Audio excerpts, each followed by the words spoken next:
네, 시선집중 3부 문을 열도록 하겠습니다. 조금 전 2부에서 국민의힘 성일종 비대위원으로부터 대통령 신년 기자회견에 대한 평가 들어봤는데요. 이번에는 청와대로 가겠습니다. 강민석 대변인 전화로 만나보겠습니다. 나와 계시죠?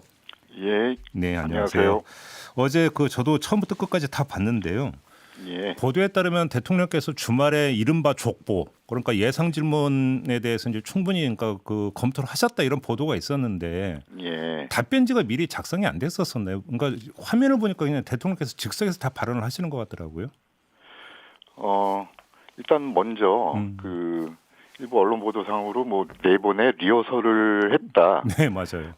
보도들이 있었는데 네. 요거는 오해가 있을 것 같아서요. 오. 요 리허설은 대통령과 언론인들 또는 대통령과 참모들 간의 리허설을 뜻하는 게 아닙니다. 기술적인 리허설이었나요? 예, 기술적인 리허설이었습니다. 음. 이게 이제 최초로 온오프라인으로 이제 동시에 진행하다 보니 예. 청와대 기자회견장인 춘추관에서 그 기술진과 춘추관 기자분들 간의 이제 리허설을 뜻하는데 예, 여기 좀 조금 오해가 좀 있는 것 같고요. 예. 대통령께 아무래도 저희 같은 경우 이제 언론인들을 자주 접하니까 각종 이제 여러 가지 문의를 받지 않겠습니까? 예. 이런 부분들 예상 질문이 이러이런 부분들에 관심이 있다 정도는 이제 올려드렸습니다. 올려드렸는데 그 답변은 대통령께서 예. 혼자 구상을 하셨습니다. 아, 그러니까 사전 답변지 이런 것들을 참모진이 미리 그래도 대충 정리해서 올려드리고 이런 게 전혀 없었나요? 그거는 제가 이제 그걸 정리해서 올려드린 게 아니라 이런 데 대해서 관심이 있다 정도만 하고 아마 다른 쪽에서 어떻게 올렸는지는 잘 모르겠습니다. 어쨌든 간에 그거는 설령 올렸더라도 그 대통령께서 직접 혼자 참고만 만약에 올라갔더라도 이제 참고만 하셨을 뿐이고요. 네네. 대통령께서 이제 혼자 답변을 이제 구상하신 것으로 알고 있고요.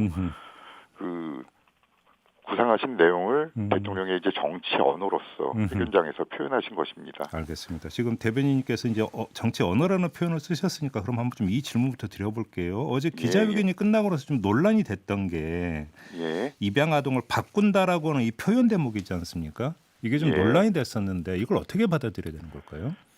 제가 정치 언어라는 표현을 하기는 했는데 그 대목을 이제 언급을 하는 것은 아니고요. 네네. 대통령께서 그 일정 전반을 철두철미하게 준비하시는 것처럼 이렇게 대비하신 내용을 현장에서 대통령의 언어로서 이제 표현을 했다라는 뜻인데 그거는 그러니까 일단 문제의 본질을 피하지 않으시고 진솔하게 진정성 있게 답변하려고 이렇게 준비하신 거라는 뜻이고요. 네. 어쨌든 이게 아까도 말씀드렸듯이 흔히 이제 언론에서 하는 표현을 빌자면 이게 그 문답이 다 즉석에서 이루어지는 거지 않습니까? 그렇죠. 이게 이제 일종의 약속 대련이 아니라 이게 자유 대련이었습니다. 그렇죠. 근데 대통령과 언론인의 대화, 기자회견을 대련에 비유하는 게 적절한지 모르겠습니다만 좀 형식의 의미를 명확히 하느라 그렇게 말씀드렸고요.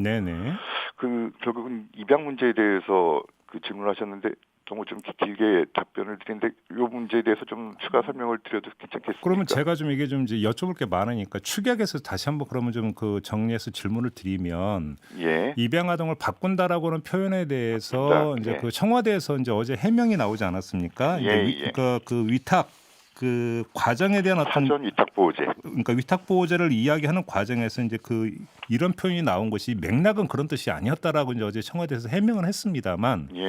그러자 이제 또 다시 논란이 됐던 게 바로 그 제도라고 하는 것은 아동이 그러니까 초점이 아니라 입양하고자 하는 그 입양 부모들이 자격이 있는지를 보는 건데.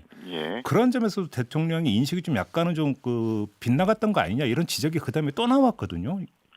요거에 대해서 좀 말씀 좀 해주신다면. 하여튼 저희로서는 아쉽게 생각합니다. 오해를 그러니까 상당히 이제 강하게 하신 건데 최초에 이제 아동을 참 좀 표현하기도 민망한데 그러니까 아동을 그 대상으로 해서 반품이라는 이제 너무 이제 심한 표현이 나왔는데 야권에서 그래서 취지가 상당히 왜곡됐다라고 그 말씀을 드린 거고요. 대통령님 의도라든지 아니 네. 머릿속에 아동 반품이라는 그 의식 자체가 없으십니다. 예. 어떻게 그런 발상이 가능했는지 오히려 저는 그게 궁금합니다. 그러니까 이거는 그러니까 아이를 위한 제 사전 위탁 보호 제도를 설명을 드릴 때 그것은 아이를 위한 제도다. 그러니까 아동이 그 아동 입장에서 적합한 가정인지 새로운 가족 관계를 형성하는데 맞는지 등을 이제 점검하는 제도다라고 이 설명을 드렸습니다. 네, 그래요. 알겠습니다. 이게 이제 다른 나라를 보시면 여러 가지로 그 말씀을 드렸는데 이렇게 바로 이제 그냥 입양을 하고 싶으면 바로 다음 날부터 이제 아이를 입양시킬 수 있는 게 아닙니다. 네네. 어제는 제가 프랑스 사례를 드렸는데요. 프랑스 같은 경우가 이제 결혼을 동의를 하면 한 6개월 이상 이렇게 이제 위탁 보호를 하고 있고요. 일본 같은 경우도 이제 6개월간 시험 동거를 합니다. 시험 양육을 하는 거죠. 이게 이제 그 두 나라 몇 나라뿐만이 아니라 뭐 각국이 다 이제 이런 제도를 운영하고 있고 우리나라도 있는 제도입니다. 알겠습니다. 그럼 대변인님 그러니까 그 맥락이나 취지는 충분히 전달이 됐다고 생각을 하고요. 그럼에도 불구하고 이제 표현이 적절하지 못했다는 점은 인정을 하시는 거죠. 그거는 제가 그러니까 이 그 어제 하신 말씀에 네. 전체 맥락을 보시면 좀 이해를 하실 수 있었을 텐데. 알겠습니다. 조금 아쉽게 생각합니다. 네, 조금 전에 이제 대통령님이 아마 이제 정치 언어라고 하는 그 말씀을 하신 걸 요거하고도 아마 직결이 될 것 같은데 어제 첫 번째로 나왔던 질문이 사면 문제였고. 이거에 대해서 대통령께서 답변을 하시면서 먼저 그 운을 뗐던 표현이 뭐냐면 솔직히 제 생각을 말씀을 드리면 이렇게 시작을 하셨거든요. 바로 이제 이런 거가 아마 이제 거기에 해당이 될 것 같은데. 그렇습니다. 아주 비교적 명확하게 그러니까 뭐 해석의 여지를 거의 남기지를 않고 이제 말씀을 하셨는데 이거를 그냥 그 당분간 사면은 없다. 그냥 이렇게 그러니까 딱 잘라서 이해를 해도 상관없는 거죠. 당분간 없다. 앞으로도 없다가 그러니까 더 적절한 표현일까요? 그러면? 글쎄요. 그러니까 언젠가 적절한 시기에 더 깊은 고민을 할 때가 되리라는 말씀이 있으셨죠. 그렇죠. 다만 그때도 국민 공감대가 전제돼야 된다라고. 그렇습니다.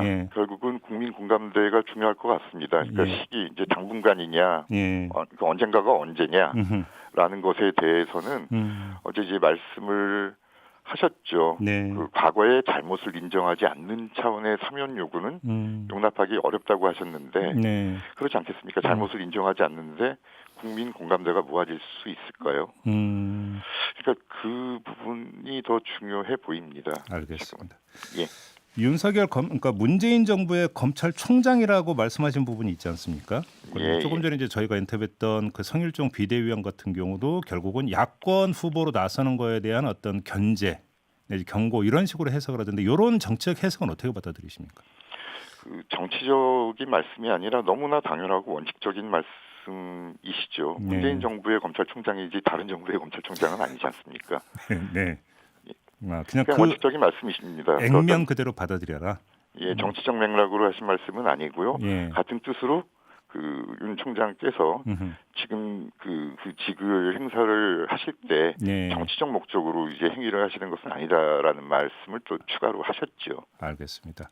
월성 원전에 대한 감사원의 감사와 검찰의 수사에 대해서 대통령께서는 정치적 목적의 감사 수사는 아니라고 생각하고 그래서도 안 된다라는 이제 그 말씀을 하시지 않았습니까? 그러니까 일각에서는 이걸 아주 지극히 원론적인 그러니까 발언으로 해석을 하는 시각도 있고.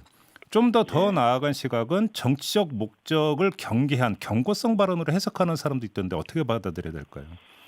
그 문제 또한 그 직전에 주신 질문과 답변이 같을 수밖에 없습니다. 그러니까 일단은 그 발언 그대로 좀 이해해 주시길 바라고요. 어쨌든 이제 이거는 대통령께서는 이제 그 원전에 대해서 그 사용 후 해결료 처리 문제라든지 국민 수용성 측면에서 한계가 있어서 그 우리 정부가 당초 밝힌 대로 그 60년에 걸친 원전의 점진적 감축 등을 포함한 에너지 전환 정책입니다. 이걸 지속적으로 이제 추진해 갈 것이다. 이런 입장은 분명하십니다. 그래요, 알겠습니다. 코로나 그 백신 접종과 관련해서 대통령께서 이제 2, 3월부터 조금 당겨질 수도 있다고 하면서 코백스가 아마 먼저가 될 수도 있다라는 말씀을 하시지 않았습니까? 이제 기자회견에서 그리고 나서 정은경 그 질병관리청장은 지금 결정된 건 없고 1월 말에 가야 이제 그 확정이 될 수 있다라는 발언을 했는데요. 이 두 가지 교통순위를 어떻게 해야 되는 걸까요? 그거는 정은경 청장은 이제 좀 실무적인 말씀을 하신 거고요. 네. 아마 뭐 이제 계약을 추진하는 단계에서 계약서에 이제 사인을 하기 전에 구체적인 내용은 좀 언급을 좀 이렇게 좀 실무적인 입장에서는 것이다라는 것이고요. 예. 대통령께서는 이제 큰 그림을 이제 말씀을 하신 거로 이해하시면 되지 않을까 싶네요. 그런데 큰 그림이라고 하기에는 코백스까지 구체적으로 언급을 하셨다는 이야기는 상당한 진척이 있었다는 걸로 해석할 여지가 있는 거 아닐까요? 예, 그거야 뭐 말씀하신 대로죠. 아, 그래요? 예, 논의가 좀 속도가 나는 것으로 알고 있습니다. 아, 속도가 나는 것으로? 그러면 1차 이제 들어오는 백신 아마 그쪽에서 들어오는 것이 될 것이다 이런 거예요. 글쎄요, 그게 이제 코백스가 될지 좀 그거는 좀 앞으로 좀 이제 다른 쪽도 빨라질 수 있기 때문에 네. 못 박아서 말씀드리기는 좀 어렵다. 알겠습니다.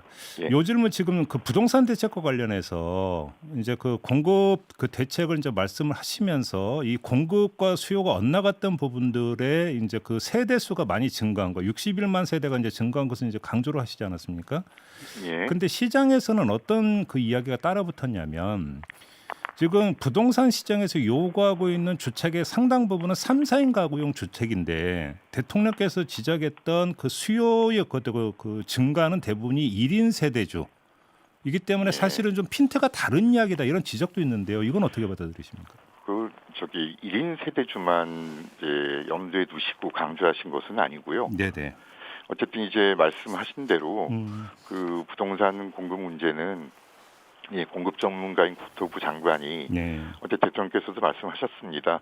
시장의 기대를 뛰어넘는 수준을 이제 강조를 하셨는데 이렇게 혁신적이고 다양한 공급 방안을 준비하고 있으니 저희로선 앞으로 이제 주거 안정에 크게 기여할 것으로 기대하고 있습니다. 조금 이것도 좀 지켜봐 주시고 그 발표를 좀 기다려 주시면 감사하겠습니다. 알겠습니다. 자, 오늘 말씀 여기까지 듣도록 하겠습니다. 고맙습니다, 대변인님. 네, 감사합니다. 네, 지금까지 강민석 청와대 대변인이었습니다.